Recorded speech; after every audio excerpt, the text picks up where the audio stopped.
नमस्कार मेरे प्यारे साथियों। भक्ति रहस्य चैनल में आपका स्वागत है। आज हम गरुड़ पुराण की एक ऐसी कथा सुनाते हैं। ये कथा स्वयं विष्णु भगवान जी ने गरुड़ को सुनाया था। एक बार की बात है, अनंत क्षीर सागर में जहां अमृत सी शांति बहती है, भगवान श्री हरि विष्णु शेषनाग की शैया पर विश्राम कर रहे थे। चारों ओर दिव्य प्रकाश फैला था। लक्ष्मी जी चरणों में सेवा में थीं और वातावरण में वैकुंठ की मधुर सुगंध व्याप्त थी।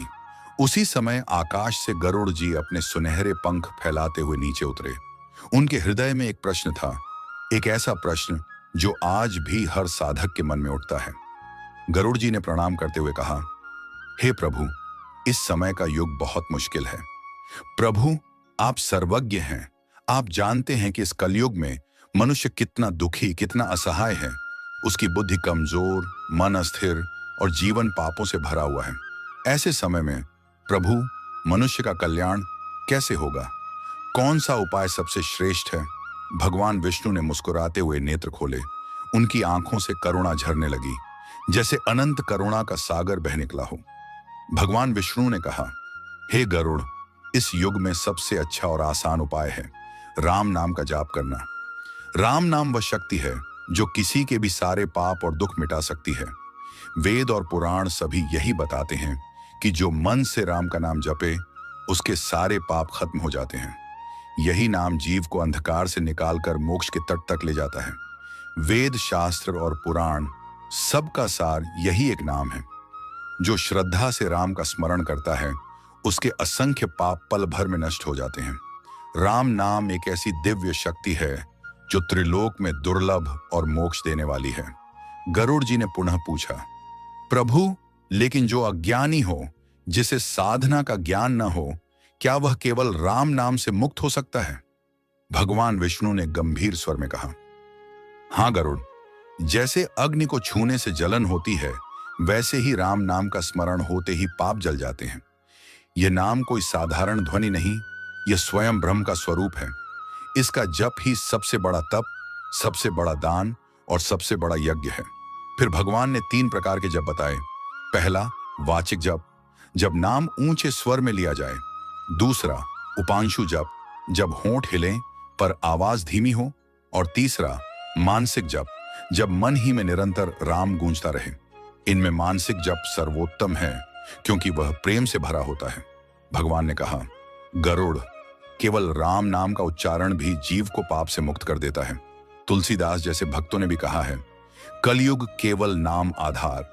यज्ञ, दान, तप सब कठिन है, पर राम नाम सहज और सुलभ है। जो इसे प्रतिदिन प्रेम से जपता है, उसके जीवन से भय, दुख और रोग दूर हो जाते हैं। गरुड़ जी ने पूछा, प्रभु, यदि कोई मनुष्य इतना पवित्र न हो, उसके भीतर क्रोध, लोभ और पाप हो, तो क्या राम नाम उसके लिए भी सहायक है? भगवान बोले, गरुड़, यही तो राम नाम की महानता है। अन्य साधनाओं में नियम और शुद्धता की आवश्यकता होती है, पर राम नाम में कोई बाधा नहीं। यह नाम ऐसा दीपक है जो अंधकार चाहे जितना भी गहरा हो, प्रकाश दे ही देता है। यहां तक कि यदि कोई व्यक्ति जीवन भर पापों में डूबा हो और अंतिम क्षण में एक बार राम कह दे, तो उसके जन्म जन्मांतर के पाप भस्म हो जाते हैं। गरुड़ जी ने पुनः पूछा, प्रभु, क्या कोई उदाहरण है जहां केवल राम नाम ने असंभव कार्य संभव किया हो?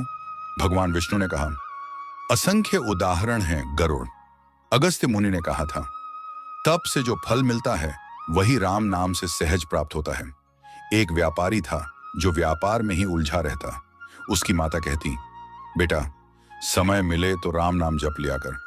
वह गंभीर भक्ति न करता, पर थकने पर एक बार राम कह देता। जब मृत्यु का समय आया, उसके मुख से सहज राम निकला और तुरंत विष्णुदूत आए और उसे मेरे धाम ले गए। यही है इस नाम की अपार शक्ति।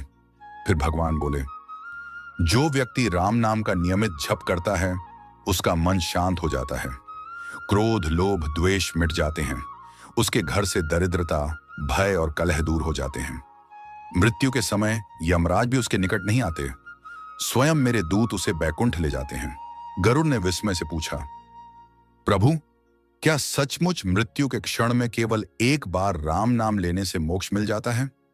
भगवान ने करुणा से कहा, हाँ गरुड़, जब जीवन के अंत में सभी इंद्रियां मौन हो जाती हैं, तब यदि एक बार भी राम नाम जिह्वा पर आ जाए तो वह अग्नि की तरह पापों को भस्म कर देता है। जो जीवन भर इस नाम का अभ्यास करता है, उसके मुख से अंतिम क्षण में सहज यही नाम निकलता है और वही उसकी पार लगने की नाव बनता है। भगवान ने एक और उदाहरण दिया। एक ग्वाला था, अशिक्षित, सरल मन वाला। वह दिन भर गाय चराते हुए बस राम राम गुनगुनाता रहता। लोग उसका मजाक उड़ाते, पर जब उसकी मृत्यु हुई तो स्वयं विष्णु दूत आए और उसे अपने साथ ले गए। देखो गरुड़, यही राम नाम की अद्भुत लीला है। भगवान ने आगे समझाया, हे गरुड़, कलयुग का सबसे बड़ा वरदान यही है कि जहां सभी साधन कठिन हैं, वहां केवल नाम ही सरल है। जो व्यक्ति दिन रात अपने हृदय में राम को याद रखता है, उसके चारों ओर दिव्य आभा फैल जाती है और उसके जीवन में भय, रोग, दरिद्रता का नामो निशान नहीं रहता। गरुड़, इस कलयुग में मनुष्य के पास यज्ञ, तप या वेदाध्ययन का समय नहीं है, इसलिए मैंने नाम को ही मोक्ष का द्वार बनाया है। जो जीव प्रतिदिन राम नाम का जप करता है, वह धीरे धीरे सांसारिक बंधनों से मुक्त होकर दिव्यता को प्राप्त करता है। यह संसार माया का जाल है। धन, यश, शरीर सब क्षणिक हैं। केवल राम नाम ही ऐसा धन है जो मृत्यु के पार भी साथ जाता है। भगवान विष्णु ने अंत में कहा, हे गरुड़, यह उपदेश पृथ्वी पर सब प्राणियों तक पहुंचा देना कि कलयुग में केवल राम नाम ही सच्चा सहारा है। इसके समान कोई बल, कोई यज्ञ, कोई धन नहीं। जो जीव राम नाम का जप करता है, वही सुखी जीवन और मोक्ष का अधिकारी बनता है। गरुड़ जी की आंखों से आंसू बह निकले और गरुड़ जी ने भाव विभोर होकर प्रणाम किया और कहा, प्रभु, आज मुझे जीवन का सच्चा रहस्य प्राप्त हुआ। राम नाम ही सार है, यही जीवन की रक्षा और मोक्ष का द्वार है। मैं यह संदेश पृथ्वी के हर जीव तक पहुंचाऊंगा कि राम नाम ही जीवन का सहारा है, मृत्यु का साथी और मोक्ष का द्वार है। भगवान विष्णु ने करुणा से कहा, गरुड़, जा और सबको बता दे, कल युग में राम नाम ही वह नाव है जो हर जीव को भवसागर से पार करा सकती है। यह था भगवान विष्णु और गरुड़ का वह अमृतमय संवाद।